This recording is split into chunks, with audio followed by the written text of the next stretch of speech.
beginning of the webinar. Um, a couple of promotional things to go through here as well. You should be able to see the outline on the screen right now. We'll talk about this in just a moment. I want to mention as well, if you are a student or a teacher, you can apply here on this site. I'm going to throw this link in the chat window. You get a discount, 60% discount, which is our highest discount. You can get this if you're a teacher or a student. This thing is on the way here. Let me just get out. There we go. I'm going to throw this in the chat window here. Bing, bong, boom. That should go to everyone. So make sure you apply there. Whoops, my ear thing fell out. Make sure you apply there to get your 60% discount in the content store. And that's for teachers and students. Just show your valid student ID at the application form here below. Okay, good stuff. All right. Okay, as well, we have a promotion in the content store. This is our current promotion for the month of October. Anand there, I just wanted to mention here, if you have any questions, put your questions in the Q&A panel. I'm not going to be answering questions in the chat as I'll kind of be busy doing the live demo as we go along. So there's a Q&A panel in Zoom there. Put your questions there and I'll get to those at the end. Anyways, this is the promotion for the content store. You get 30%, three items, any three items, and you get 30% off your total order. So just so you know, kind of a promotion that's going on. We have promotions every month, so I encourage you to check back anytime to find out what's going on. This is the October content store promotion. Okay, cool. And as always, we have our Relusion channel here. I'm going to throw this in the chat as well. I'm pretty sure all of you guys have this anyways, but I'll throw this in there. And these are all the newest videos. You can see we launched a video yesterday for iClone 8 and Unreal Live Link. So this is taking your, if you're an Unreal user, you're probably really happy with the new features in Character Creator 5, fully compatible with UE5 mannequins and metahumans. I'm going to show you a little bit about the HD facial control later. That is completely the same as the one used for metahumans for their facial animation. So really cool stuff. Okay, I think that that about does it for all the introductory stuff. We have a lot of things, a lot of features to show here, so buckle in.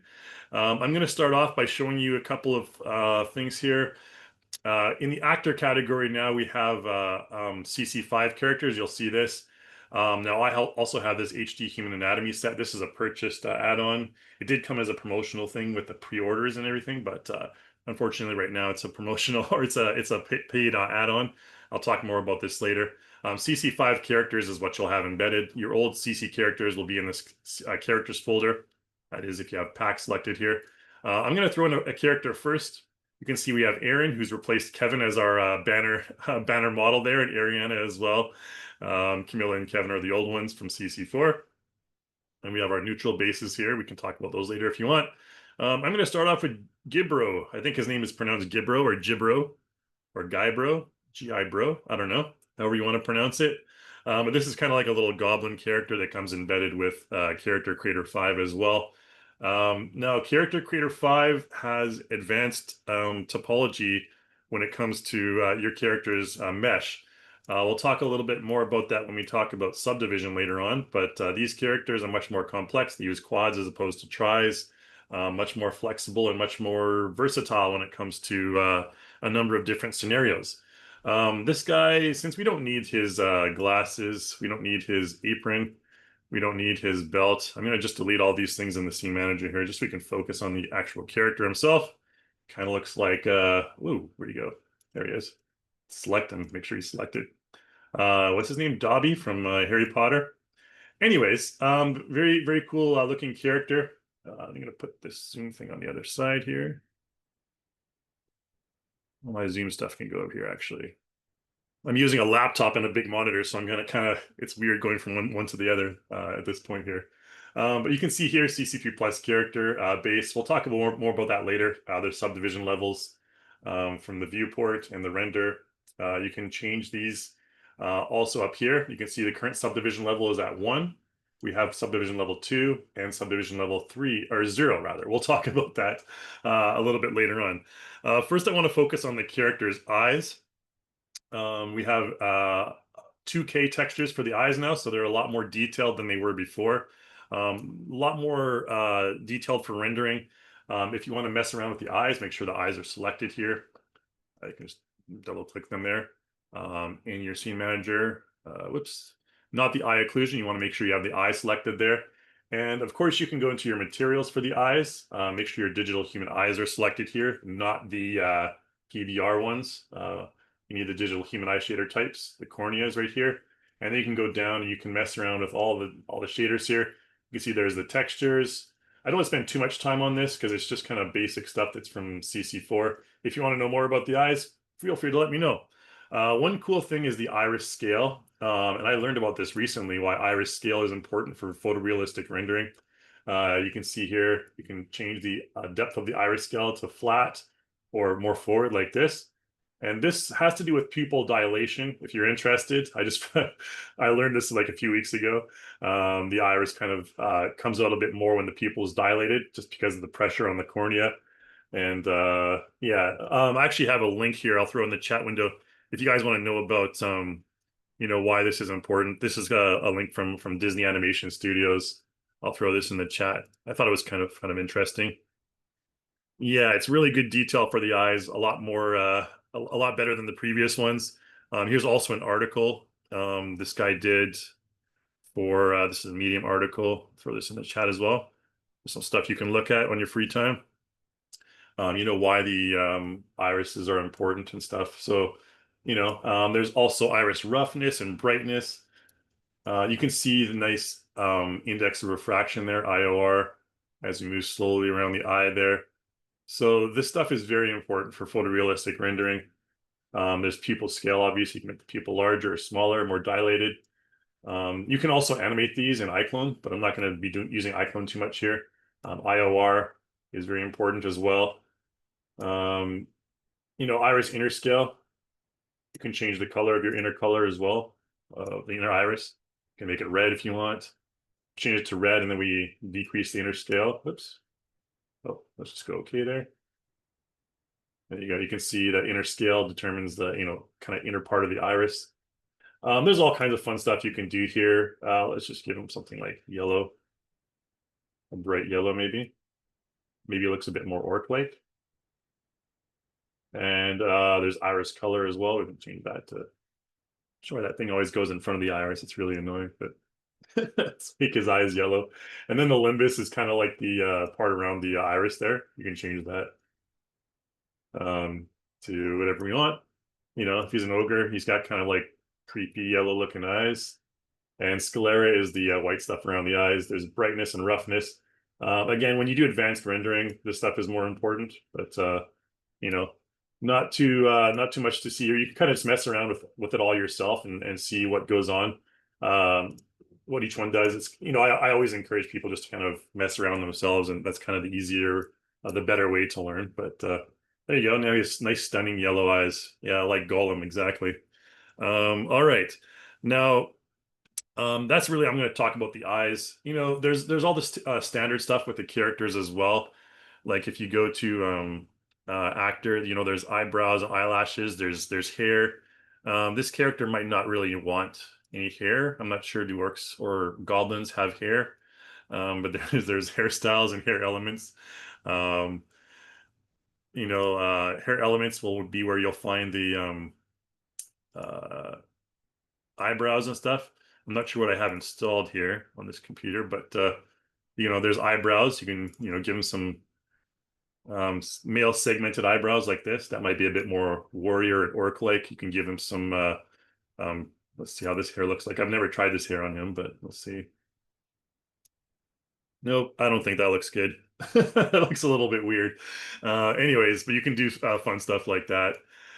There's also, various different skin things you can do as well. Now, when it comes to your character, your textures, this character currently has 2K skin textures. Okay, so by default they come with 2K skin textures. If you want, you can go to your skin here, and in the CC5, there's a CC5 HD textures. So if you want to upgrade your textures, I'll show you actually 8K texture at the very end when we go into Blender. It's really cool.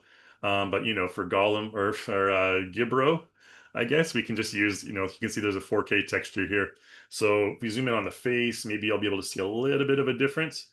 2K to 4K in character creator rendering is not going to be a huge difference. You'll see a slight difference here.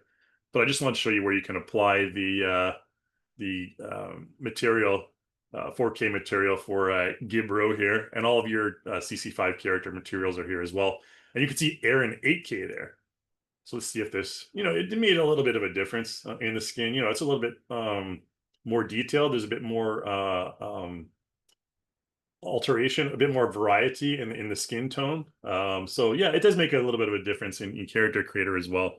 More so in high quality rendering, like with Unreal, Blender, and we also have an auto setup for Maya now as well, if you're a Maya user. Okay, so let's talk about the morphs now. Morphs are very important improvement in Character Creator 5. Okay, again, with the skin, there's various ways you can modify the skin, for those of you who aren't aware. Let's go to make sure we have the body selected, or our character selected, doesn't really matter. And you can select his skin head material up here.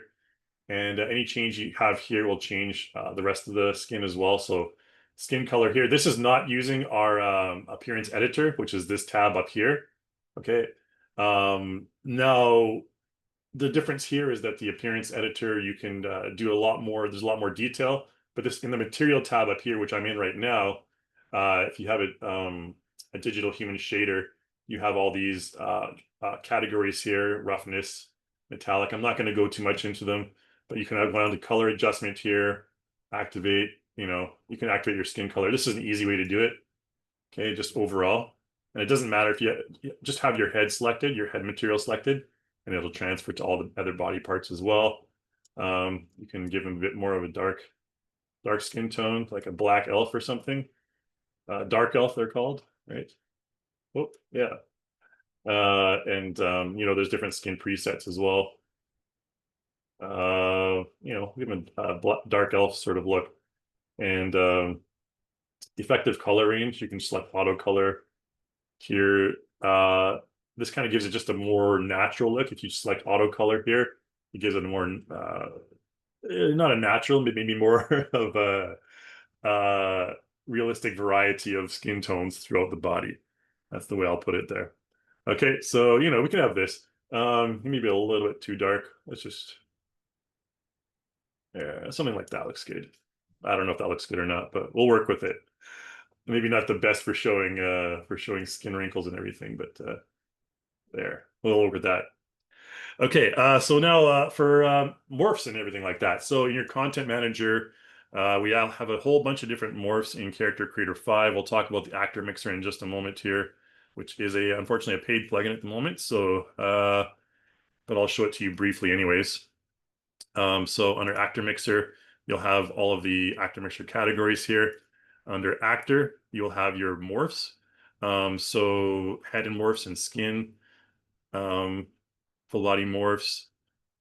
I think the body morphs, yeah. So here in full body morphs, you'll see CC5 characters. So that we have a new thing, what's called HD morphs. So these are very, very much more detailed than the previous morph options that we had. So there's body morphs, and you see CC5 in here as well. Yeah, head morphs and body morphs. You can find all of them in here. Like for example, if I go to CC5, you'll see all the different morph presets that you can apply. If we wanted, Gibro to have Aaron's body, we can do so like this. He looks a little bit weird with Aaron's body, especially because we only applied the body morph and not the head. Let's undo that. We can do well, actually, you know what? We can just apply any of these. Let's give him a buff body. So in the human HD human anatomy set, so this is why this anatomy set is kind of worth it, I think, in my opinion. You can start off with any of these like really cool presets. So we can just give him a bodybuilder preset. And he'll be like huge. He's skinny right now, but then boom. So now he's like a huge like orc dude, right? So really cool. But then we have to like scale up the head, obviously, because the head's too small for the body. So Gibro just got buff in the gym in like 2 seconds. So again, all these morphs are available over here. All your individual sliders are available as well. So You can find it all over here. No worries. But where you want to go to find all your morphs and modify all your morphs is over here to the morphs tab. And here you have full body. So let's just type in head. Oh, there's head scale right there, right at the top. Okay, cool. So his head scale maybe not even big enough for his body. We can just go to currently used, and this will be all the ones that are currently used. You can see the bodybuilder stuff there. Gibro, Gibro, Gibro, Gibro. If we take Gibro's head shape down, we can do that. He has a mouth, nose, ears, and teeth and stuff like that. But maybe I can scale this to like 200. You can go beyond the limit of any of these scales, any of these parameters here. It's not doing too much for me, but you know, that'll work. We can actually do that a bit more if we go to let's go through all the categories here first before I mess around with the head too much. So you can see we have the body and the head, which are the previous ones like this, right? So body, head. If we wanted to, give our character a head scale, here's a head scale. That'll be the one that we want to work with. So this one will give us a bigger head that is more proportional to the body. I'm not sure what that other one was. Yeah, must be a legacy one. But anyways, head scale will be the one that you want to mess around with, currently used. So there's two of them. I'd probably want to use this one. There you go. Okay, just so we don't have anything here. There we go. Okay, and then so there's your head, your body, your typical body sliders. We can give them like more of a mix between a bodybuilder and a female, which would be really weird. But anyways, what I wanted to show you here is the HD ones. Okay, so under HD, if you haven't purchased any of the packs yet, like the Ultimate Morphs or the Human Anatomy set, you'll still have this CC embed morphs. Okay, and you'll find here there's like male muscular, male skinny. So these are called HD morphs, and these ones are included.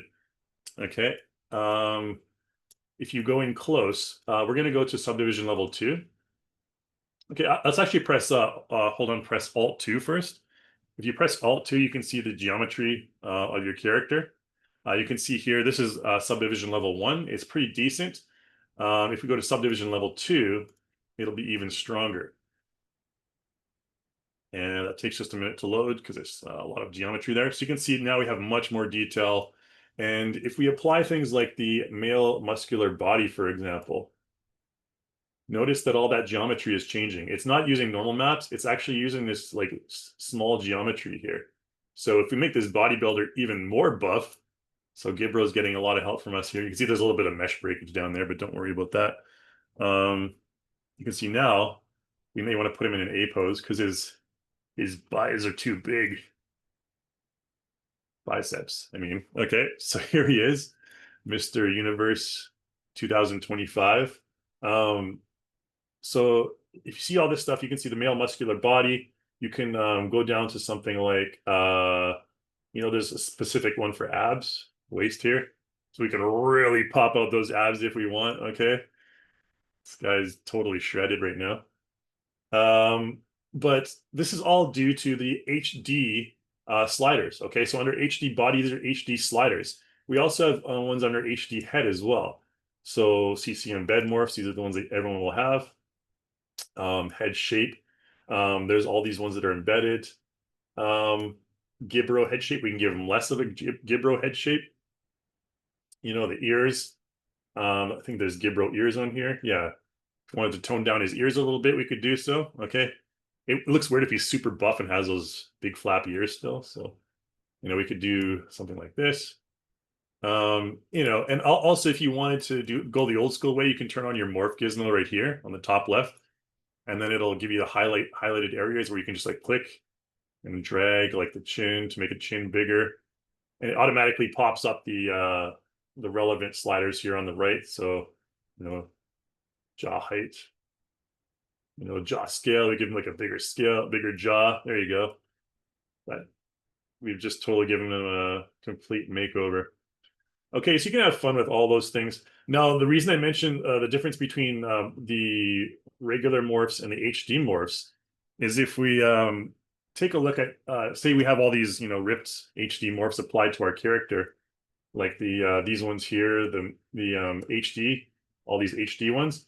If we go down to subdivision level 0, it's going to take a second to load. You'll notice that the details get a lot less visible. Okay. And that's because right now, let's turn off the morph gizmo. Right now, it's only using normal maps. So the geometry is a lot less. Okay.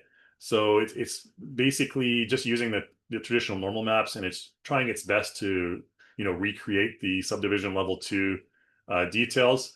But yeah, notice here on the top, the project triangles is 55,000. So it's a fairly low poly character right now. That's very, very game ready, very easy to use in video games and crowds and stuff. So 50K is fairly low. But watch what happens when we go to subdivision level 2. The project triangles will actually increase by 10 times that amount to 500,000. So almost 600,000. But we have the much more detailed geometry. Now you're probably asking like, hey, what if I want to have this level of detail on my low level character? Well, luckily you can bake your normal maps. Okay, so right now if we go over to our materials on our character, let's just go up to the top here at subdivision level 2. If I mouse over the normal map, you can see there's not a lot there. It's very detailed, but you can't really notice too many like large crevices in the normal map, for example, or that. If we go over to subdivision level 0, for example, though, what'll happen is look at our normal map now. Oh, that was for the face. Okay. The normal map now for the face is a lot more there's a lot more edges in there. It's more like much higher contrast. The body will be a good example as well. So if we go to the body, you can see there very, very detailed normal maps, very strong normal maps. Whereas if we go to subdivision level 2, the normal maps are going to be a little bit more faded out, because it's depending more on the actual detailed geometry of the character as opposed to the normal maps. So just be aware of that. Now, what you can do is you can actually bake your normal maps. You can actually bake this detail, the geometry detail from your subdivision level 2, and you can apply it as a normal map to your subdivision level 1. So you can have this to a point, this level of detail on your subdivision level 0 character. And I'll show you how to do that first. So you go, make sure you have subdivision level 2 first, the one you want to use as a source. And then you go to create and create subdivision normal maps right here.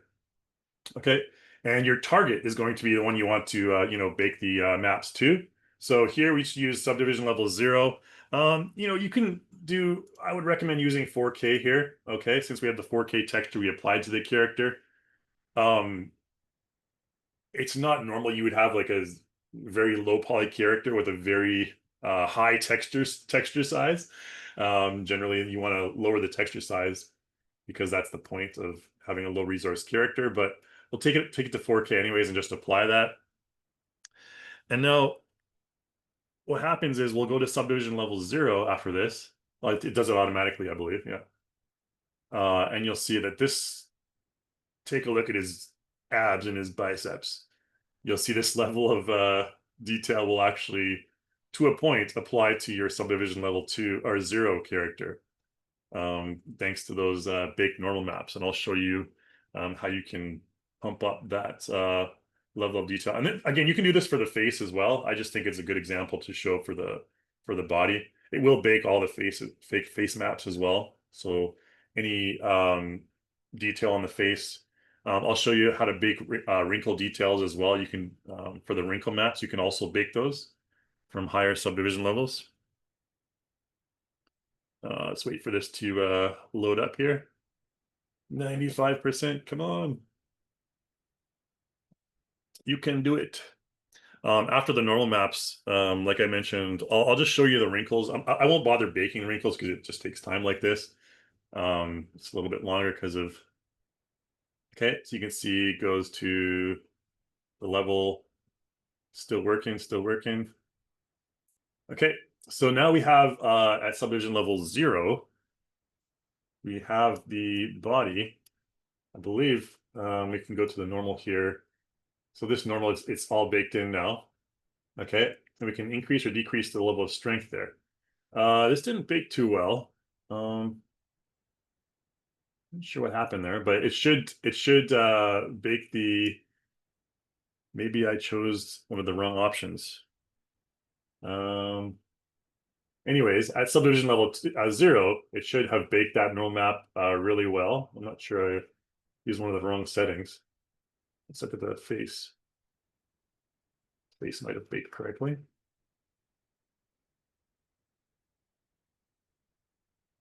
Okay. Again, you increase the strength there. You can see it. The face is a good effect. Okay, so the face did it okay. I'm just disappointed with the body because generally you can get those ab details for the body as well. I think I might have used a wrong option, but there's a tutorial that shows the completely correct options for that, anyways. But if you want to link, normal maps, you can do so as well. So if you wanted to, subdivision level 0, you wanted to apply this stronger normal map. This is very strong, but I believe, yeah, something went wrong there with the normal baking.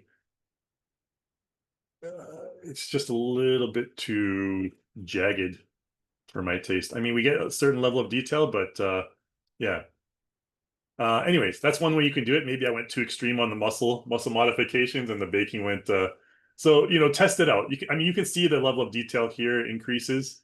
Okay, on the abs, but again, I think I went too extreme with the muscles there, and it's just trying to overcompensate. So everything in good measure. That's probably the reason there.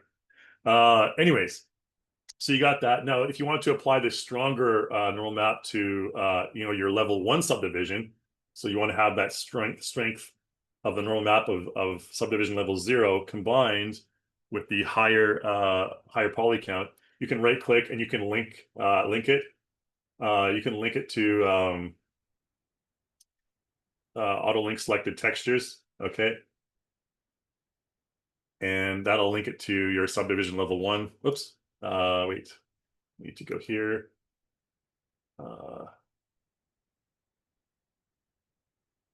Reference. Subdivision normal mapping. Yeah, this is the one. Okay.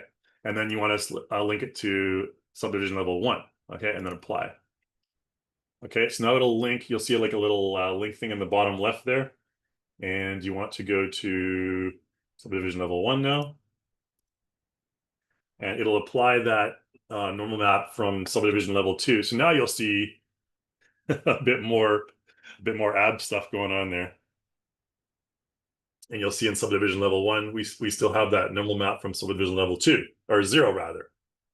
All these subdivision level, you can probably tone that down a little bit, and you still get good detail like this. So again, combining all those in good measure is just something to be aware of. Like I said, I might have gone overboard on the muscles, but again, there's only so much you can do with normal mapping.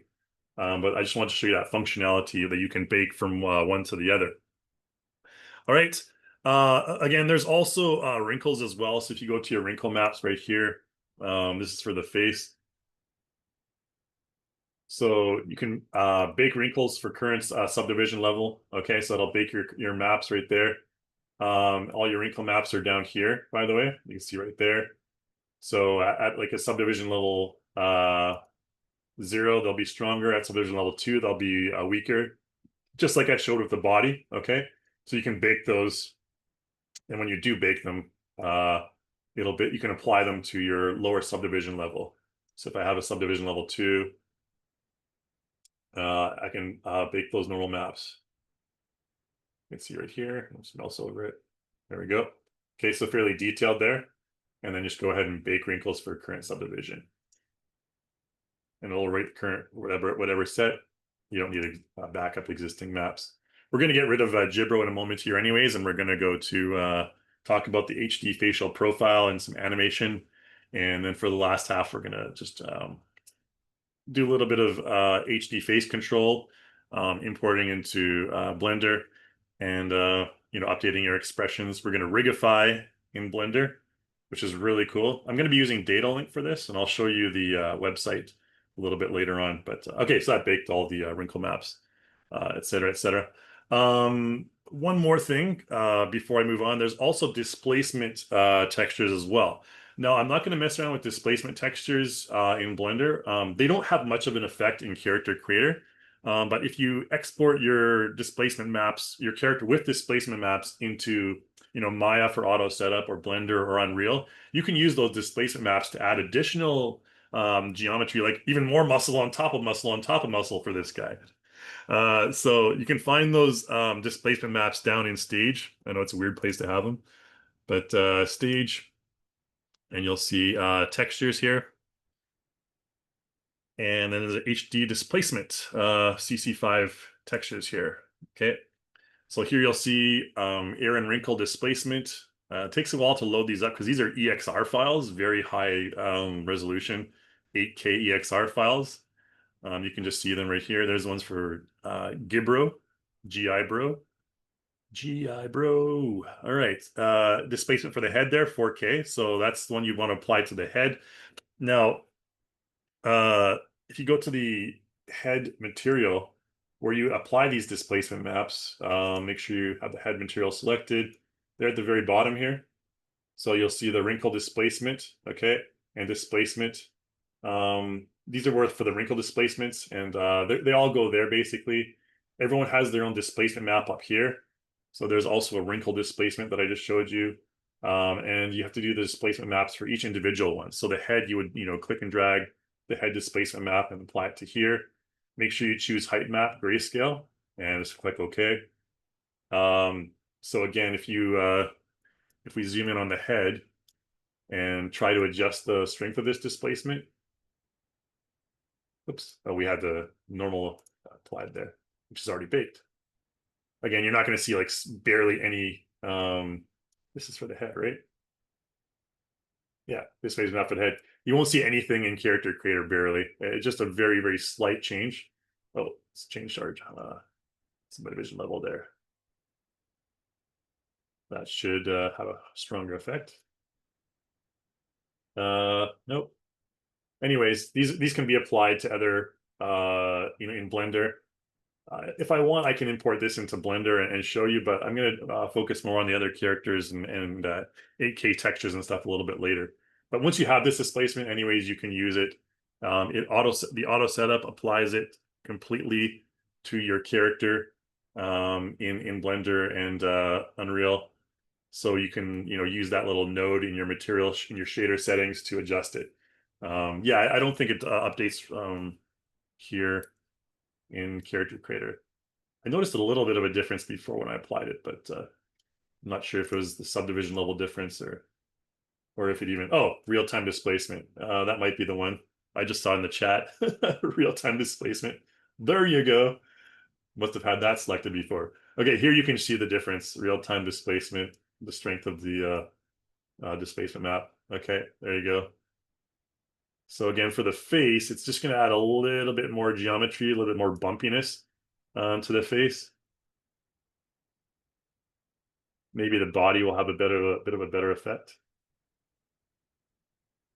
So the body map will be here as well.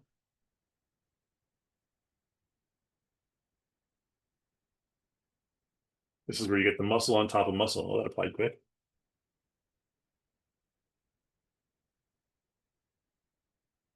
So here's your displacement for the body. Focus more on his chest here. So again, this ripples in the chest will be more pronounced. Okay, you'll see a little bit of difference there. And we alt to it. You can see the effect there. Okay, so the displacement's adding a bit more geometry and a bit more detail. Okay, cool. Anyways, that's displacement. I'm not going to mess around too much with it in Blender. But yeah, that's all I really want to show you about all the textures. There's a little additional thing, of course. Like I mentioned, Actor Mixer is the paid plugin, so that's up here. Okay, you can click on this, use your starting base current like this. Actor Mixer is a really cool plugin. Again, it's very similar to the way that metahumans are created, using the blends of different morphs, complete head morphs. You can isolate different areas like the eyes, mouth, ears, and whatnot. I'll show you. It's pretty cool. Um, yeah, I really like it. I mean, if you're in a fix, you just want to mess around and do something really quick. You don't want to go into the minute details of the eyelids or the ears or the nose or something like that. You're like, I just want to make this guy look different. More like that guy. And your wish is actor mixer's command. You can just basically move the slider, and it off actually does look more like that guy in every way, the nose, ears, and everything like that. Not sure if this is taking a while because oh, the subdivision level, yeah.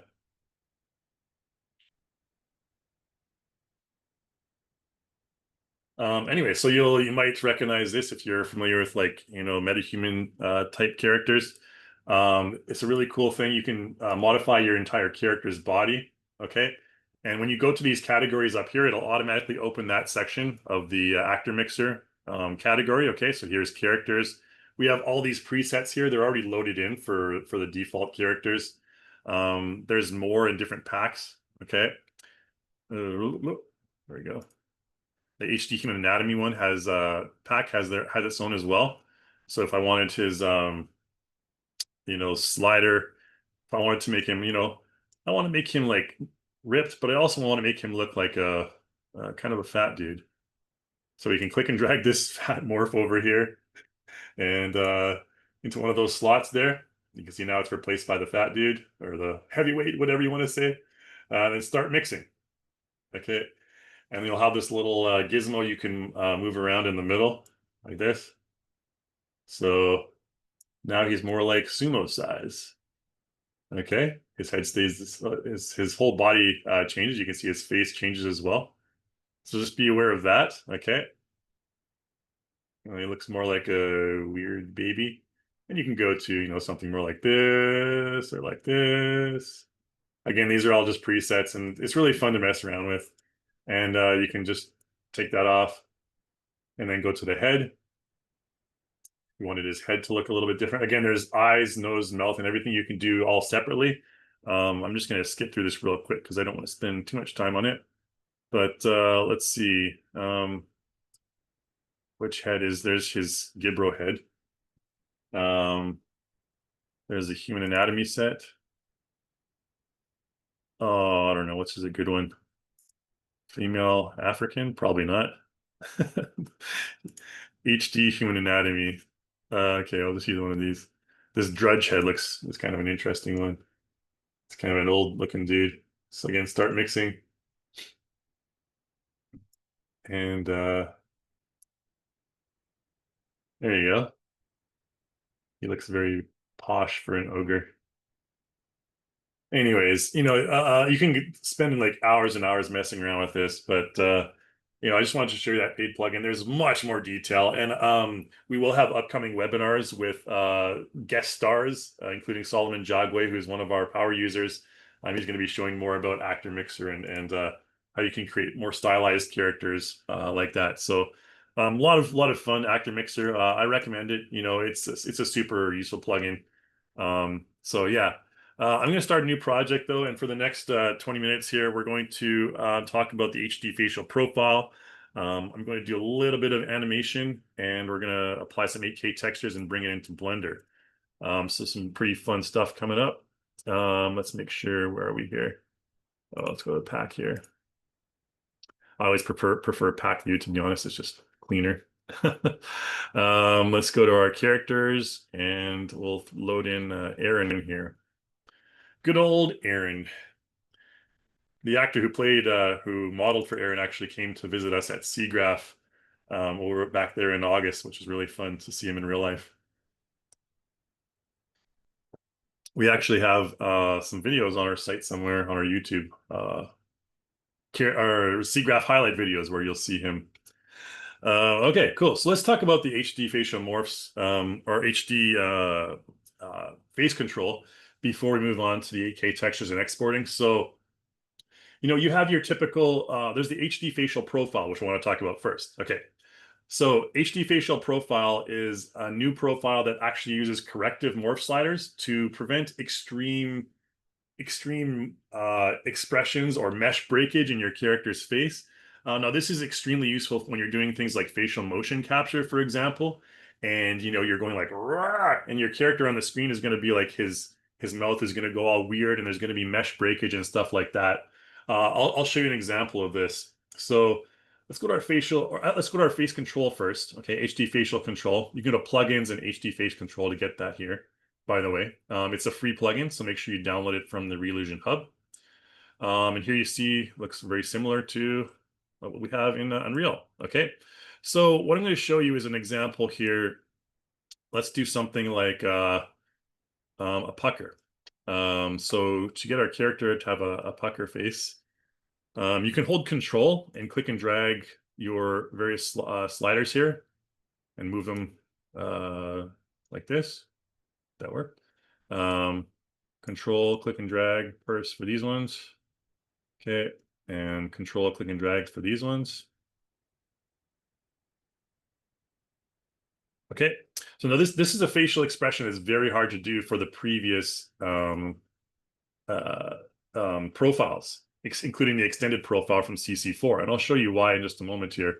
Let's move it even to the side here to get an even more strange look. We can add things like let's bring his brows down, for example. He looks very perplexed at this point. Whoops, let's control.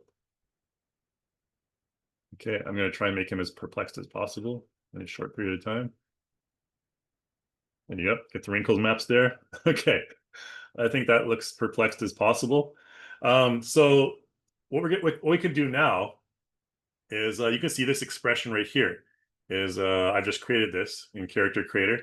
Now, if I go to our facial profile editor, we can go to Edit Expressions. I'm going to come back to this facial expression in a moment. I want to show you how this how the corrective sliders work first, though. So we'll come back to that perplexity a little bit later on. So you can see right now we have a CC5 HD expression profile. Okay, and you can find that in your content manager under actors, under facial profile right here. Okay, and you'll find the CC5 characters right here. You'll find this profile. So it has 390 plus morph shapes. Okay, so there's way more detail when it comes to facial morphs. I think the extended profile from CC4 had maybe 160. So you're more than doubling your facial detail. And there's one specially for Aaron here as well. There's Gibros right there. Cool stuff. It's very, very detailed. So I'll show you something, for example, here. You'll see something new, these corrective regions down here. Okay, and you'll see there's brows, there's corrective sliders. And these corrective sliders automatically come into play when your facial expression tries to get too extreme. It'll just automatically notice it, and it'll just in real time kind of constrain it so it looks more like a realistic expression. To show you this, I'm going to do a couple things here. Let's go to eyelid, or rather eye blink, for example. Let's blink our left eye, and eye look, and let's look down. Left eye look down. Okay, so you can see it like this. If you did this with the extended profile, if you put the eye look down and the eye blink both to 100, you would have a really weird like eyelid that goes over the character's cheek almost. So let's take a look at currently used. And you can see what's this one here. This is something that we didn't apply, but this is one of those corrective sliders right here. You can see it has the check. Correct. All right. And if we see view corrective, that's basically the slider right there. So it's constraining that eyelid down to give a more natural look. If we deselect it, that's what it's going to look like. Okay. And if we don't have this, then we don't need that slider, right? We don't need that corrective slider. If we're not looking down, we don't have that slider. But if we do have it, it automatically does it. If we deselect corrective, again, that's what it's going to look like. Like I mentioned, without the corrective slider up here, if we deselect corrective, it's going to look like that. So you want to apply the corrective and you get a result like that. I'll show you one more example before we move on. The jaw is a good one as well. Let's just take these down. There's a jaw open, and then there's a jaw open extreme. Extreme. Okay. So even though both jaw open and jaw open extreme are at 100, it's still looking like, a human being could possibly do this, with their mouth. you know. So let's go up to currently used, and here we have the jaw open extreme corrective slider applied. If we view corrective, that's the view corrective right there. Okay, now there you go.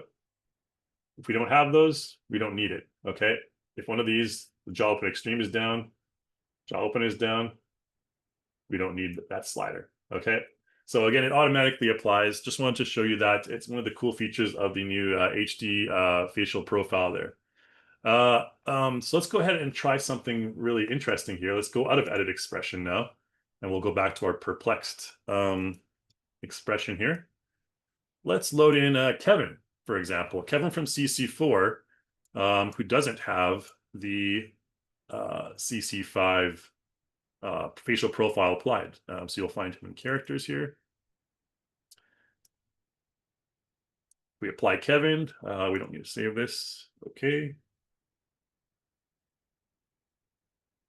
We're going to get a really weird expression here. This is what happens when you don't have enough morphs and you don't have corrective sliders. You got to look like this. All right. Same expression. Again, just a different facial profile. So this is the result you're going to get.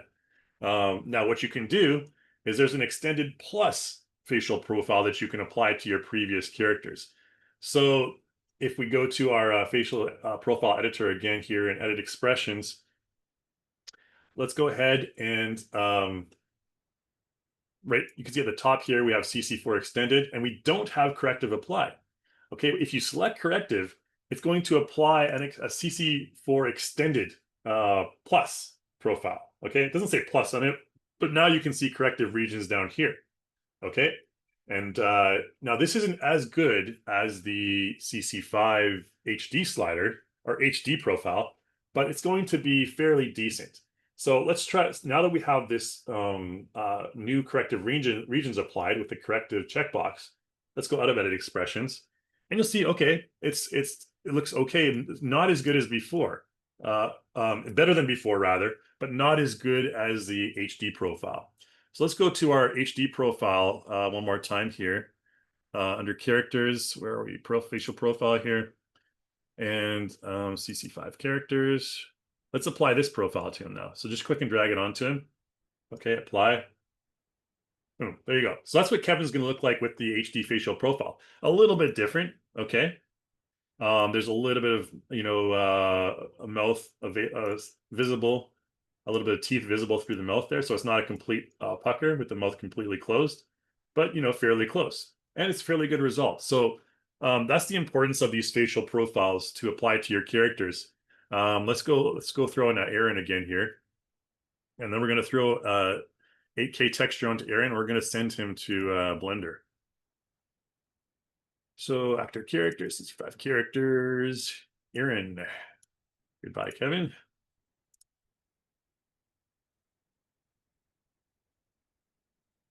And then again, with those, I'm going to apply the 8K texture to Aaron. Okay, so you can see there's Aaron's facial expression. And let's go to our skin. CC5. Oh, nope, wrong one. CC5 textures, HD textures. Okay, so there's Aaron 4K, and there's Aaron 8K. Dun dun dun. 8K. This is gonna kill my computer. But yeah, so we applied that 8K to Aaron, and we can load up. We're at subdivision level 1.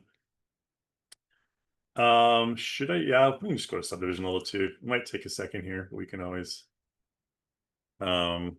Anyways, I'm loading up Blender now. Let's select everything and just delete it. We don't need any of the other default stuff here. Okay, so you can see that the details on the face are a lot better with the 8K texture, even in Character Creator. And I can hear my fan going. But take a look at this detail, even in Character Creator. Just the skin detail, the little micro normals in effect right now. You can't get much more realistic than this when it comes to facial textures at this point in time. Okay, so we have this facial expression. Let's give him something different. This is a little weird. Let's try let's go to our animation, edit facial, and let's give him like something like an angry expression. Angry always looks a bit better. Maybe this A5 angry. Doesn't really look so angry. Okay. Again, you can increase the strength here. Okay, that looks angry enough. Maybe you want to open his mouth a little bit. Give him like a kind of a pouty grimace. Okay, I'm gonna work with that. This is the expression we'll take into Blender. Okay, so Blender auto setup. Let's go to plugins here. There's Blender pipeline. I'm going to be using Datalink here. Okay, so Datalink's a great plugin, brought to us by developer Victor Supte. And when I'm loading this over, I'll load up the Blender auto setup site so we can see it, because it might take a second or two. Subdivision level 2. So this is going to be like, a fairly good level of detail. You can see the subdivision level 2 with the 8K textures. You're looking pretty good right here. And it's going to look even better when you bring it into Blender. So to do that, let's go into Blender here. Let's press N and bring up our CC link right here. And we want to connect it. Okay, so it's connected, it's linked. Sometimes you may have issues with this. Just make sure your auto setup is updated to the latest version and everything's updated. Generally, that does the trick. And you go to preferences here, you can see the CC tools add-on right here. Okay, and you can always check for updates.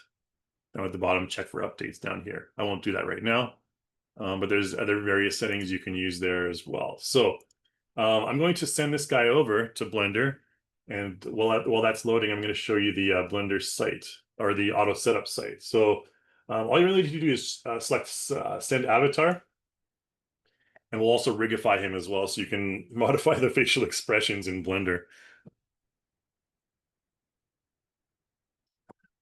All right, so that's going to take a second here, which might be an understatement, but let's load up the Relusion site here and go to our product character creator. Okay, so for the Blender auto setup and everything, you can go over here to overview, and there's pipelines. There's also add-ons as well. This is where you get the Blender control rig, okay, a free control rig, also for Unreal Engine. Okay, you can find those under add-ons. There's auto setup tool here for Blender. Marmoset is a brand new one in Maya. We have auto setup for those two as well. So if you're a user of either of those applications, rejoice. You can also go to pipeline here and select the application you're using and see what pipeline tools we have available for that. So Blender auto setup will be found here. So you can just click on free download up here. Again, here you can see the displacement on Gibro.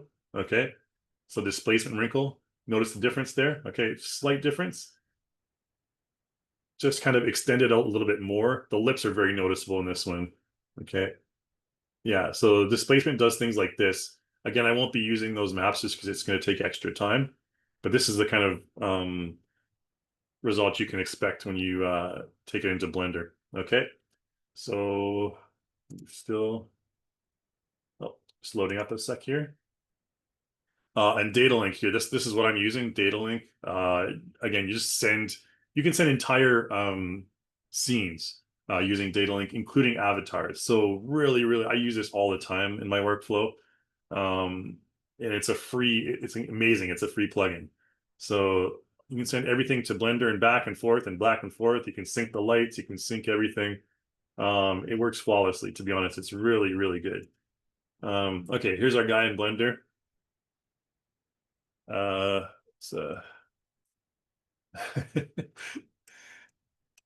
Aaron, don't look too happy. Let's get into shader mode here. Now I got a few minutes left. It'll take a second to load this. Let's just close this for now. And we should have our mesh appear in just a moment here. There we go. No, of course, the Blender Data Link comes with some really cool scene tool presets. You can just go down here and go to like, Studio One, for example. The lighting here is not the best, but again, we're working with Subdivision level 2, 500,000 poly characters, and 8K textures. So, you're going to get some pretty good looking results here. All right. This is what your renders are going to look like in Eevee. Everything comes together really nicely. Again, there's different presets here under scene lighting, so you can see right off the bat what it's going to look like in different at different levels. Okay. Again, those textures really well done. Maybe this one will be better for the lighting. You can see the individual wrinkles, very photorealistic. So this is the best level you're going to get at this point for your CC characters. Very detailed on the nose there. Okay. So again, and the eyelash, I forgot to mention the eyelashes are now separate meshes. So those can be modified and they look a lot better there as well. So again, really cool level of detail. Now, one final thing I want to show you is you can actually rigify your character. So in the CC IC link tab, you also have the option to rigify.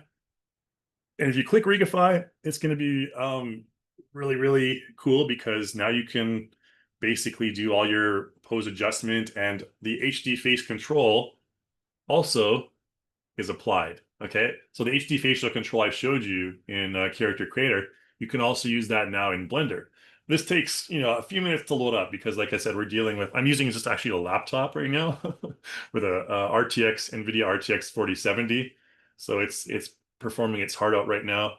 But yeah, once the Rigify loads up, again, it's just a single click and you get your whole Rigify setup enabled, including the HD face control, which is absolutely amazing. And that's going to load up in just a moment here.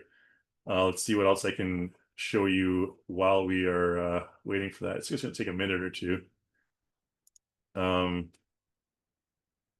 Maybe just briefly show you the Unreal Live Link pipeline here as well, because like I mentioned, we have the new tutorial that's come out for the updated Unreal Live Link. So make sure you check that out. That's going to be for iClone, of course. So Character Creator. Because I use a lot of Unreal as well. So there's a control rig, the UE control rig that is applied. You can apply that in Unreal. This is very similar to your Rigify in Blender. So if you're an Unreal user, also a free application, completely compatible. And you can the really cool thing about CC5 characters is they're one-click compatible, one-click retargeting with CC5 mannequins or UE5 mannequins. So really cool stuff. This one's still loading up. You can see also the facial control rig, which is kind of what we modeled our HD facial control rig off of as well, available in Unreal Engine. So basically, if you're an Unreal Engine user or a Blender user, you've got a whole ton of resources to use iClone with. Really cool stuff. Okay, this is all loaded up now. So you can see here, we need to change into pose mode. And let's just close down Character Creator right now because we don't need that stuff taking us down there. Okay, so we got, all of our Rigify controls, including the HD facial control. Really cool stuff. So, and again, if we, take our eyes here and we grab them, notice how the wrinkles around the eyes, the eyelids and everything move together with the eyes. Maybe he's looking in disgust at someone over here. You gross. And take his mouth and, move it a little bit more up here. I'm not the best at expressions, but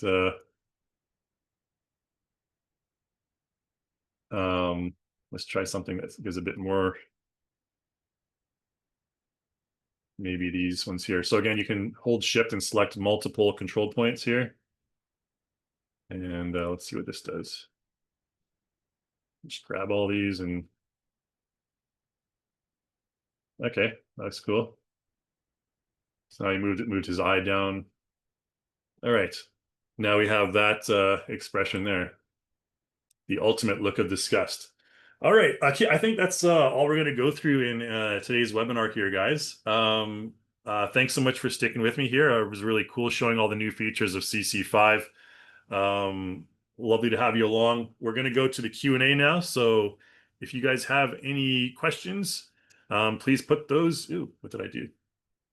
Please put those in the Q&A panel there. And no judgments here. This guy won't, he won't be judging you. He's just looking at some, I don't know, someone put ketchup on their steak and he's not too impressed with that. All right, anyways, let's go into the Q&A here. Let's open up that window there. Cool. All right, got a question from Donald. I'd like to leave the DAZ Studio ecosystem, but my protagonist is a Genesis 8 character and I don't want its appearance to change. Are there explicit methods to import from DAZ Studio and preserve the face and body morphs without a lot of preparing, for example, 3D wrapping, etc.? So Donald, for DAZ, we have the DAZ Transformer tool. We haven't updated it in a while, but I know there's a lot of DAZ users that use our stuff as well. So Transformer. Oh, I think it's probably on that site I was just at. Overview, pipeline. DAZ is here, I believe. Yeah. So there's a transformer tool that you can download for free. Okay. And this basically is the one you want to look at. I haven't used it for quite a while, probably a year or two, but yeah, DAZ Imposer content into real-time PBR. Again, you can apply different textures. I'll throw this link in the chat for you there, Donald. You can apply different our skin textures, and you can also do subdivision for them as well. In character creator, I closed character creator. I shouldn't have done that because now I have to open it up again. But anyways, there's various ways you can retopologize your character in character creator as well. All right, a question from Anand. I've been having trouble with custom clothing made in Marvelous Designer. For example, the collar will get stuck with the neck motions and it'll stretch around with it. I checked the older tutorials, but haven't been able to fully fix it. Did try layering things, but some places, some clothing will still peek through. So Anand, it's kind of a question with a lot of answers. When you're importing clothing in from Marvelous Designer, we do have a tutorial that talks about how to do custom weighting, basically skinning your clothing to your character.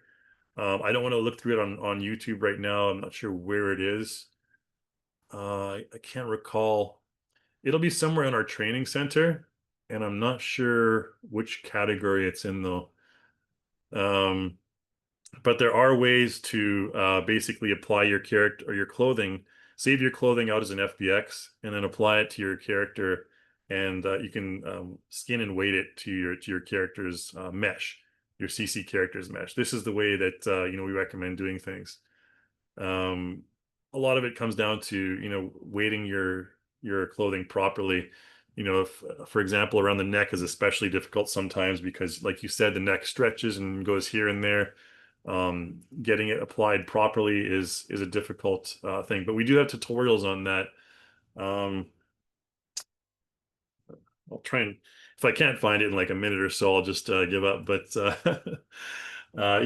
our learning center here, by the way, free online tutorials right here. Hopefully you guys can still see my screen. This will be character creator, cloth and outfits. I hope it's in here. I'd recognize it by the, okay, this one right here. So yeah, so separating external content as CC clothes and accessories. So these ones, this category right here, Anand, will be the ones that you'll want to take a look at. I'll throw this in the chat. There you go. And the one I believe that deals with Marvelous Designer specifically, I believe this one, OBJ files, is from Sketchfab. And I think this one here, again, importing the FBX mesh as clothing and skinning it.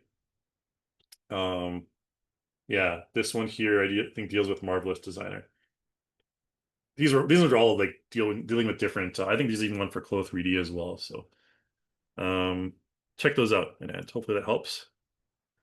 Question from Oleg: is there a way to export characters in high heel position for the feet, but without shoes for Unreal customization plugin? Yeah, that's in character creator. There's a high heel option for characters with high heels. Oleg, gosh, I can't remember where it is. I don't, but I think it's in, man, character in high heel position. Yeah, I can't recall exactly where the high heel one is, but we do have that option, Oleg. And I don't export a lot of characters with high heels. Um, the last time I did that, they might have changed it. It's popped up over here. They might have changed the position and location of that command or that option box. Still in Ariana. What? Oh, we're using skins. So the character in. I'm gonna have to use this anyways later. So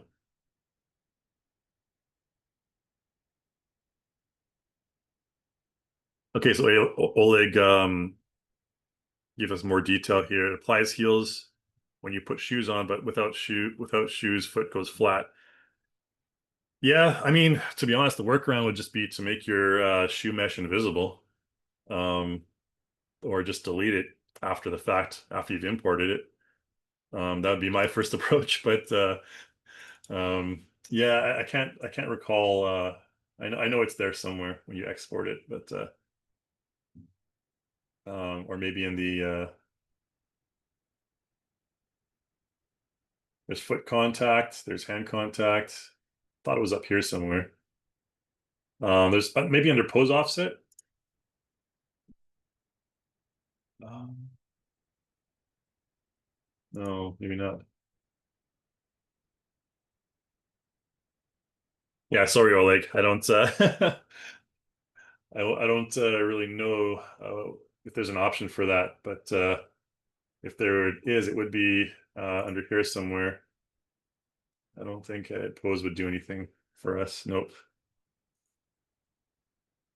So apologies for that. If anyone else knows, maybe you could throw in the chat window if you've tried that same workflow. Okay, I'll go to the next question anyways here from Anthony Hayes. Is it possible after using Headshot 2 to leave the scanner model in the same position as when it was wrapped? It seems that after processing the model, it moves to the scan. I have to use Wrap 3D to align my model back to its correct position to use in ZBrush. I don't think so, Anthony. To be honest, I think it just automatically does that. And generally, when you do this anyways, you generally want it to be in a T pose or an A pose. So I'm not sure if you're in like a really weird kind of twisted pose or something like that, but yeah, apologies for that. I don't think that's an option. Not that I know of anyways, because I just do A pose or T pose. So sorry for that answer there. Um, okay. Just so you guys know, put your questions in the Q&A. I know there's some people throwing in the chat. You can like throw any feedback you have, any comments, just put in the chat. It's all good. But any questions, I'll only answer from the Q&A section there. Okay, so Anand asks, with Headshot plugin, is there a way to add expressions and wrinkles on top of the textures from the picture? This way it adds more skin detail. Yeah, absolutely. So you can apply your wrinkle presets in Character Creator under here. So under Actor, you'll find expression wrinkles here. And if your headshot character doesn't have wrinkles, again, it's not going to be tailored exactly to your headshot, obviously, because that's your own personal face or whoever's face it is. But you'll find under expression wrinkles, you'll see the characters here. So the old ones will be like here. You can apply Kevin wrinkles to Ariana, for example. I'm not sure what that would look like, but maybe Camilla would have been a better option. Let's throw Camilla in there since they're both females. So we'll just say, for example, this character is from Headshot and you didn't have any wrinkles applied to it. You would apply that wrinkle right there, and then you go to your wrinkles and, you know, check out things like this. Oh, check with expressions. There we go. Okay. So bam, now we have wrinkles. Okay. So these are more kind of feminine wrinkles, I guess. You see the wrinkles around the eyes. They're a bit more feminine right here. Kevin's wrinkles would be a little bit different. And again, these can be applied to any character. So you can see Kevin's are a lot more manly, I guess. I don't know. There you go. Again, the high pressure creates some sort of white tenseness in the skin there, which is kind of cool. Maybe Camilla 4K wrinkles would be better. All right, so hopefully that answers your question there, Anand. Question from Kent. I'm very interested in two specific CC5 pipelines. CC5 headshot character creation for Unity 6 characters, and CC5 character creation for DAZ. Export is Genesis, not Genesis 9 morphs. For Unity, we are working on a lot of Unity pipeline stuff. I believe that's currently in the works right now. You can see Unity. We have the auto setup for Unity right here. So we are continually developing stuff. We haven't had as much demand from Unity as from Unreal, but definitely check out the Unity auto setup page here. That is again a free plugin. So in terms of the Genesis 9 morphs, I can't really say on that, Kent. Apologies for that, but yeah, check back every once in a while. I'm not sure that what the development trajectory is on DAZ right now, but yeah, we're definitely still keeping Unity in the mix. Okay, DW asks, can you talk briefly about different views and tabs and template versus custom tabs and item versus pack tabs? When's best to use which? So this is a content manager question. Yeah, honestly, it can be a bit disorienting at first, to be honest. So, and this is all, again, personal preference. For me, I just tend to keep it on the pack tab because if you go to items, there's so many different folders and like different things, and you're like, oh crap, what is all this stuff? There's all sorts of different items. I just find that, keeping pack view for me is easier because especially if what packs your content is in. Because and another thing is like generally when you're working on one character, you're generally using resources from the same pack. Like you purchase a pack for one thing to get this result. And in order to achieve that result, most of your resources are going to be in the same pack, right? So I always just have pack view to be honest, because there can be a lot too many things when you have items listed. And I didn't show the slider here on the side, but CPAC is like, okay, that's manageable. There's like what, 7 things there. But if we go to like item on actor, there's like all sorts of different things. You have to go into character, you have to go into like, base and all these other things. And then, the packs aren't available. Where's something with a lot of content in it? Morphs, maybe. Some morphs. Let's move this over. Oh. Anyways, I don't know. I don't want to mess around too much, but I was trying to find a category with a whole ton of items that I can just select and go through. But yeah, there's not too much installed on this computer right now. So yeah, I always just go to pack view because, like I said, you're focusing on one sort of aspect, and all the things you're gonna want to have are generally going to be. If I want to make him look like an old fat guy, it'll all be in the human anatomy set for the most part. All right. Okay, question from AJ. Can we edit weight maps and blend shapes? And will those be overridden when using the body attribute mixing?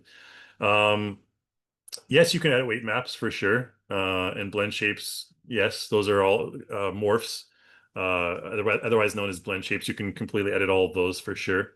Weight maps, you can edit weight maps for clothing. You can edit weight maps for hair physics and everything like that. When using body attribute mixing, no, they won't be overridden. Yeah, they won't be overridden. You can mix and match everything. You can create your own blend shapes. You can import them in using OBJ files and all sorts of stuff. So yeah, it won't be overridden when using the body attribute mixing. Onkageletsi. Onkageletsi. Cool name. Can we save our own custom heads and load to actor mixer? Not right now. So there's no option to do that right now. That's going to be an improvement in the future. So right now, we just have the current. So you can import your current character in, obviously, as the start position. But when you we don't have the option yet to import in custom head meshes. So good question. But that's going to be a future update, I believe, the ability to load in your custom heads and save them as the presets. I forget what the file is called, or the file name for the presets is called, but yeah, you're gonna have the option to do that. Curtis says, okay, thanks. Good, I answered your question. Anand asks, any specific tricks to maximize characters created with Headshot plugin? Oh man, to be honest, there's a whole ton of tricks. I did a series of tutorials on Headshot. All I can say is refer to the tutorials. I know it sounds kind of like a cop-out, but I don't want to go into the whole Headshot can of worms right now. But the tutorials will save your life for sure. Um, so again, yeah, there's no place to import in. You can load a wheel set. You can save a wheel set, save packages, but you can't import in your characters specific things yet. So, all right. Rodrigo, I find eyebrows quite hard to modify once applied. Are they meant to be modified with the conform options? Any tutorials for that workflow? So eyebrows, again, like Rodrigo, good question. Eyebrows are separate meshes. Um, you know, one thing you can do with eyebrows is you can edit the mesh. Again, this is very, very sketchy in Character Creator. I recommend, eyebrow modification in something like Blender or ZBrush. Um, but Conform, not really the best option. I mean, you can try it. It all comes down to troubleshooting, to be honest, Rodrigo. Again, sorry, that's a cop-out again, but sometimes I edit mesh.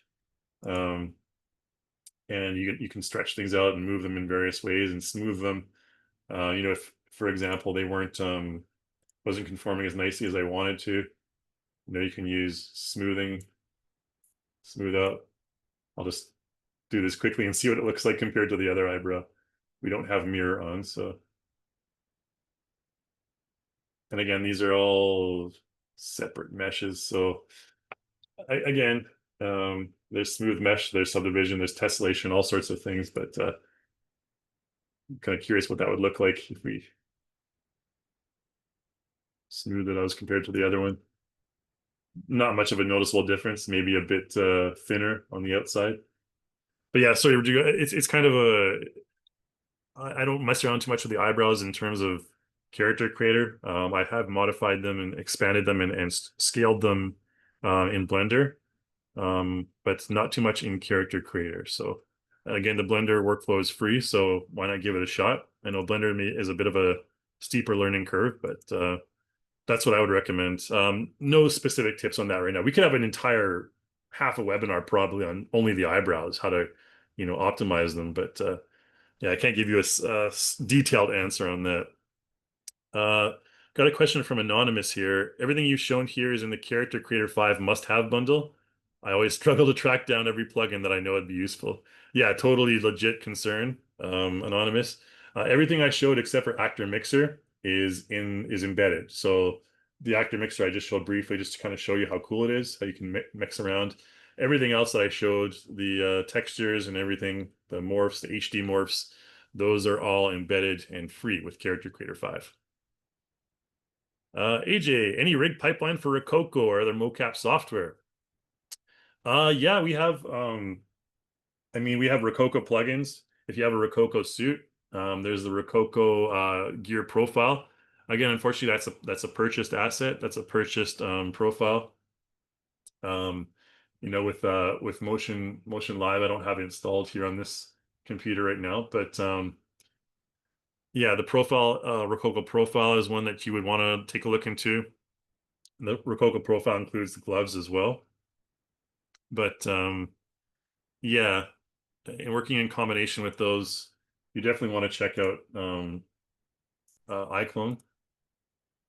So Character Creator, iClone, and there's a whole motion capture section here. So motion capture, All your details will be here, and all of the profiles are available in the software store there as well. So complete mocap solution.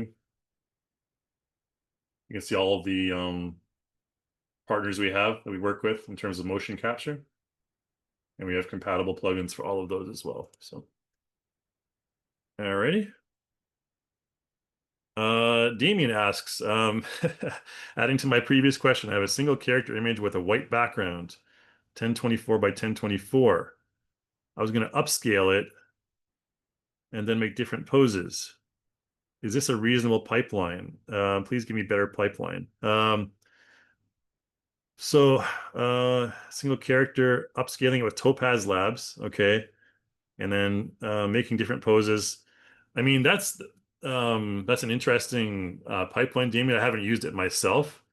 I don't normally. I mean, in terms of AI rendering, AI modification, we have some webinars that we just recently had last month, September. Yeah, there was 3 webinars in September.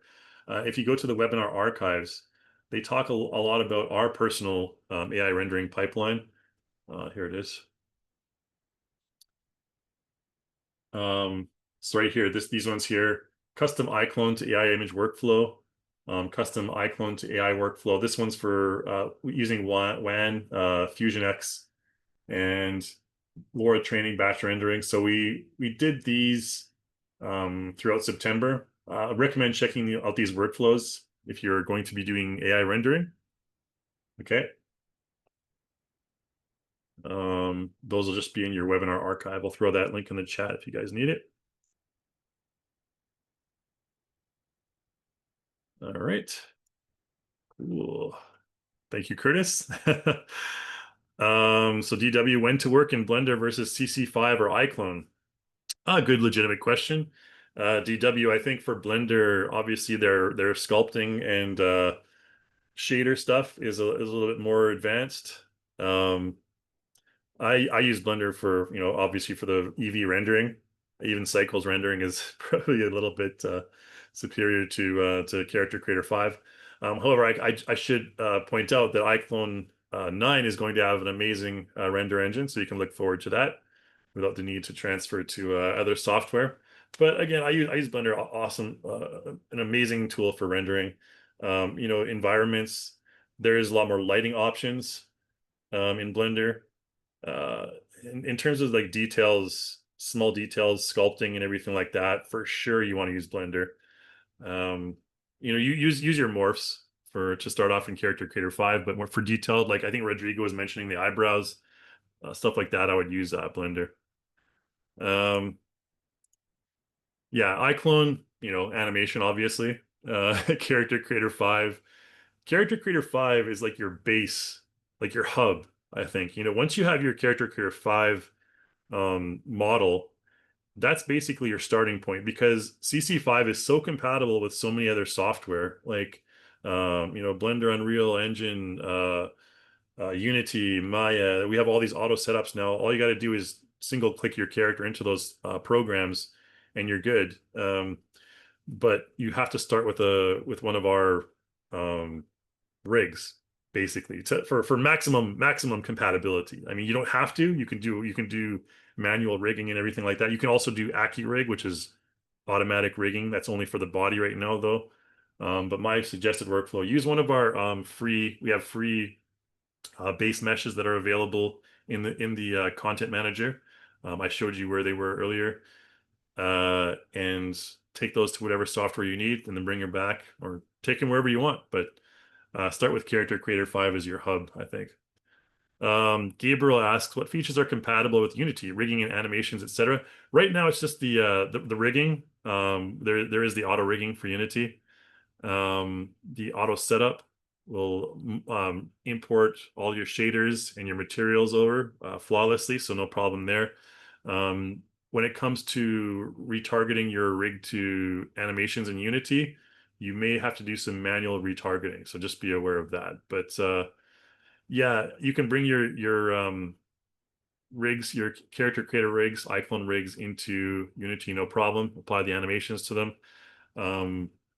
yeah, just be aware that you will have to do some retargeting for other rigs. It's not the auto retargeting that we have now for CC5 and MetaHuman, or UE5 Mannequin rather, which is MetaHuman. Next question from Rosemary. Is this going to improve bends and elbows and knee creases to look more natural instead of looking like Barbie doll plastic elbow and knee creases? Yeah, so Rosemary, the new topology of the CC5 characters, Aaron and Ariana, is much better using quads. So it's much better for the, flex joints and everything like that. Um, Experiment with them and see what you think. I think we're pretty decent in terms of modification, in terms of like things like the elbows. Test it out. Let's get rid of this. Okay, so I think it's not bad. We get some decent movement on the arms, not too many folds. And again, you can test this out yourself. This is using the Subdivision 1 mesh. Subdivision 2 will get you a bit of a better result. Maybe the arm twisting. Oops. I haven't messed around with it too much, but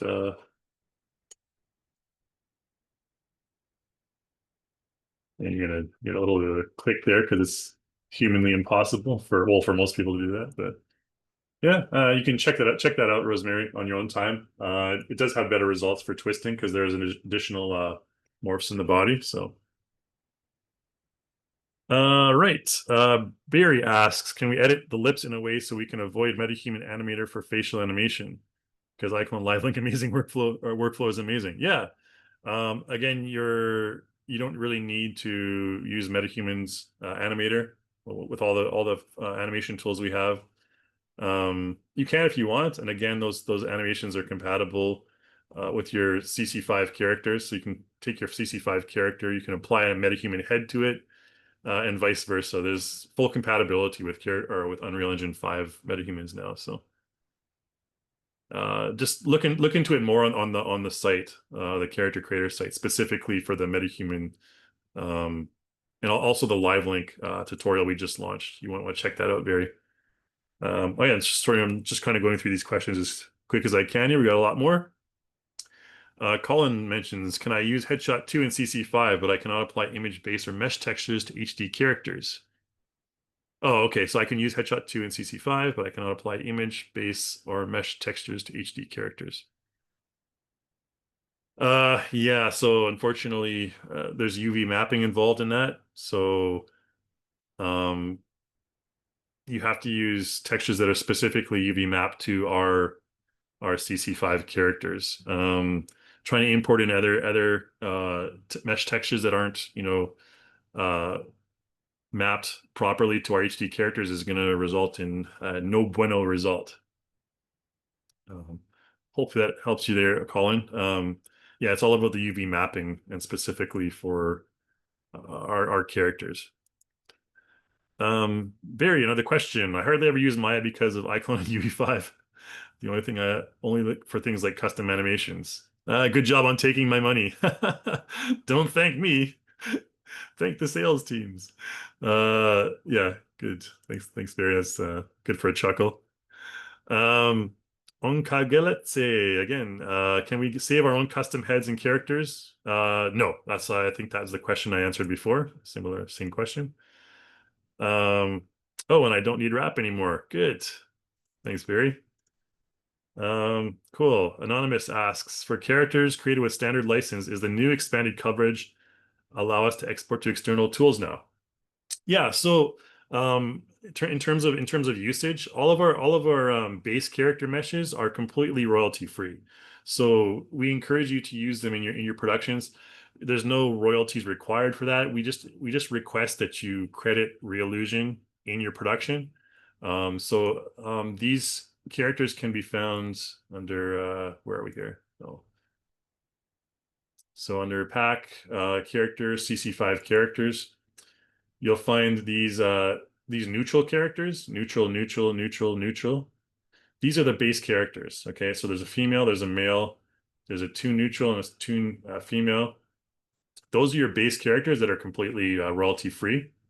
Okay, these ones here. So you can use those as a starting point. You don't need to pay any royalties for those. Just make sure you credit Reallusion in your production. I believe they're also in the CC4 folder for those of you who may not have. Yeah, so here you go. There's the neutral, neutral, neutral, neutral.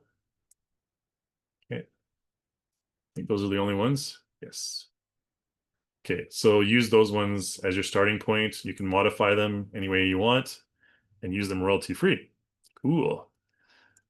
All right, Donald asks, signing off. Thanks, Alonso, AJ, and Rodrigo, and Kai, of course. All right, see you later, Donald. Thanks for sticking with us. Kent asks, what happened to the iRay render plugin for CC5? So there's not going to be any updates, as far as I know, to the iRay render plugin at the moment. So I think it was only available, iClone 8 was the last version available at this point. I'm not sure if it's been fully discontinued, but development has been stopped, unfortunately, Ken. So if you're depending on that plugin for future updates, apologize for that. But yeah, they've been focusing on a lot of the newer technologies now. So okay, Ali mentions, I'm trying out Meshi AI headshot and import it as a headshot in CC5. How can I have the exact match of the AI headshot? And how can I avoid neck to use base model neck? I've never tried that workflow, Meshi AI to headshot. That's an very interesting attempt. So Ali, unfortunately, I can't answer that question at all.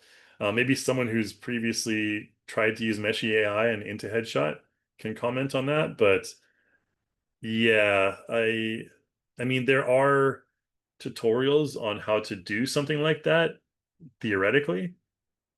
Um, but yeah, I've never tried it, to be honest, so I can't comment exactly on what kind of results you can expect with that workflow. But headshot tutorials can be found.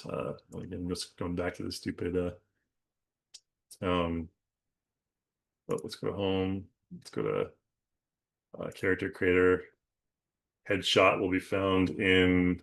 Isn't there a specific one for headshot?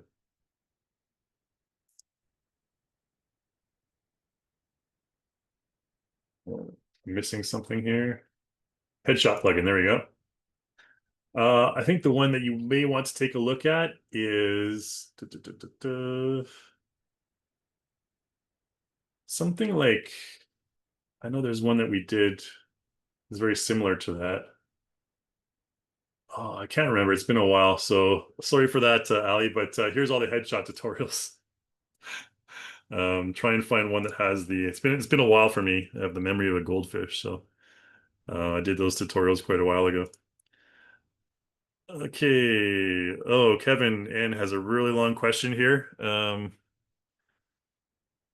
So Kevin, it seems like there's a lot of technical stuff here in your question. This is Kevin's question is about baking facial animations to the CC control rig. This it's a long question, and again, this will be a troubleshooting question that I would need a bit more time to go through, Kevin. So due to the time constraints on our webinar, I'm not going to really go into detail on what you're doing there, but I will mention that there is with LiveLink, there is an option to bake to the sequencer. When you export from LiveLink from iClone, you can bake your animation and everything to the sequencer.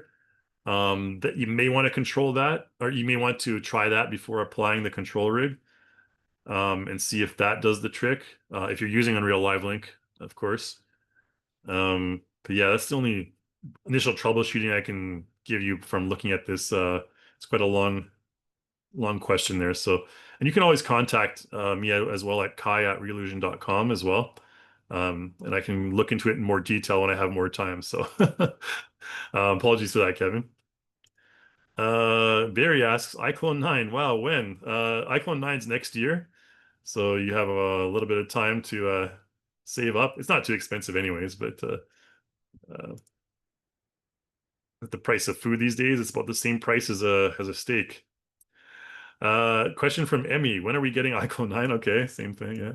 Everyone's like, iClone 9. Any chance of a Cinema 4D bridge tool? Yeah, Cinema 4D, I think is a really good program. I've used it quite a bit myself in the past. In terms of a bridge tool for Cinema 4D, I believe there has been talk about it. In terms of currently under development, I won't be able to mention anything about that. This is a question from Joe Pascal, by the way. Yeah, but I believe there's been talk for Cinema 4D, and I think that there's optimism towards proceeding in that direction in terms of developing something for it. So that would be probably within a year, I would think at this point, but don't quote me on that.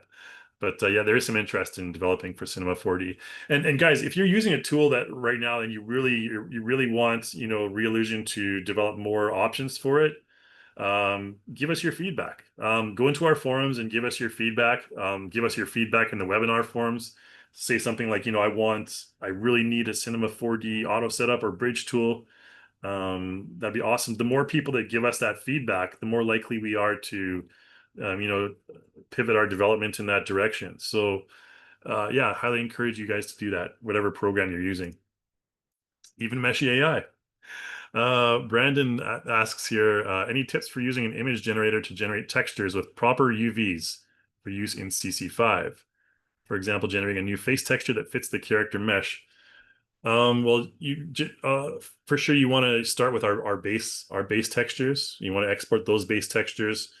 You know, I don't know, Substance. Painter, for example, is one that I've used in the past. I don't do a whole lot of that workflow, Brandon, but I found, Substance Painter, 3D Paint to be quite good as well. Those two I can recommend. I can't really say much else, but if anyone else has any sort of suggestions for painting UV or painting proper UVs and textures for CC5 characters, feel free to throw that in the chat. I'm always interested to know other people's workflows. So, Rosemary says, if no I re-render, does that mean the built-in render engine is improved? Yes, iClone 9 will be much improved. I can guarantee you that. So the render engine for iClone 9, much improved. AJ, more stuff on Omniverse and lip sync with audio to face, please. Yeah, Omniverse is a really cool, kind of underrated tool, I think. We'd be happy to do more of that if we get enough feedback for it. Our webinars are already dictated at this point up until the beginning of December. So October and November are kind of already booked in terms of we have some really, really exciting guest developers and artists coming in though. So yeah, check back on the webinar page. Really cool people coming I'll be co-hosting. Substance is by far the best option, says AJ. All right, cool. I believe so as well, although I don't have tremendous experience in that field. Emmy asks, I hope iClone 9 is going to bridge the gap between manual animation and AI-generated animation. Yeah, so Emmy, good comment there. And I would refer you again to those AI webinars that we did earlier this month. Where are we here? AI render beta. You can also check out these tutorial videos here as well. So these kind of go through a lot of the stuff that we did in those webinars. These tutorials actually might be a little bit more to the point. So you may want to, for those of you who are interested in using iClone, we have a beta going on with our AI render plugin. You can apply to the beta. But these tutorials will show you how to do that and how to use the functionality of the plugin rather. So yeah, really check these out. Some really cool stuff. It's still in the beginning stages right now. I'm not much of an early adopter, but I've messed around with it and it's pretty cool.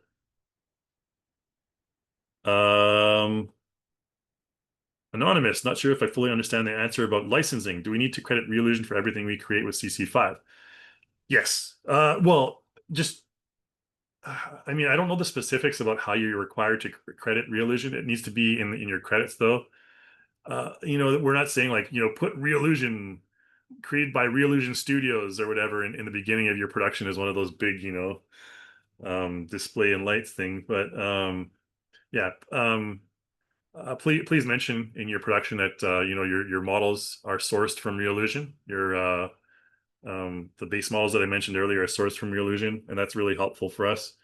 And we're always looking forward to featuring artists as well. So if you have any productions that you created, anything that you're really proud of, and you use our software or use our base characters even, let us know. Just contact us. You can contact me, kai@reallusion.com, and I can pass you on to the right people. We're always looking to feature people using our software in various ways, from medical uses to video games to short films, anything like that. Business cases as well. We have people using our software now for helping nonverbal autistic people with AR headsets to communicate properly. So it's really cool. All sorts of uses. It's really cool to see all these things and people using it in various ways. So yeah, make sure you get in touch with us. All right, I think that about does it for today's webinar. Looks like we had a lot of questions, a lot of interest. Hopefully you guys found some interesting tips there. Really happy to have you along for the ride. And like I said, stay tuned. October, we're going to have a couple webinars with Solomon Jagway, one of our excellent power users. He has been using our software for a long time, and he'll go into a lot more detail in the various aspects of character creator. So yeah, make sure you check back on the webinar page for more on that. But again, yeah, lovely to have everyone along. Make sure you fill out that feedback form, get the 10% discount for the content store. And I'm going to sign off. Thank you, everyone, for being with us here. Goodbye from Osaka, Japan, land of the rising sun. And we'll see you in the webinars next month. It's already this month, not in Japan, though. But yeah, adios, guys. Take care.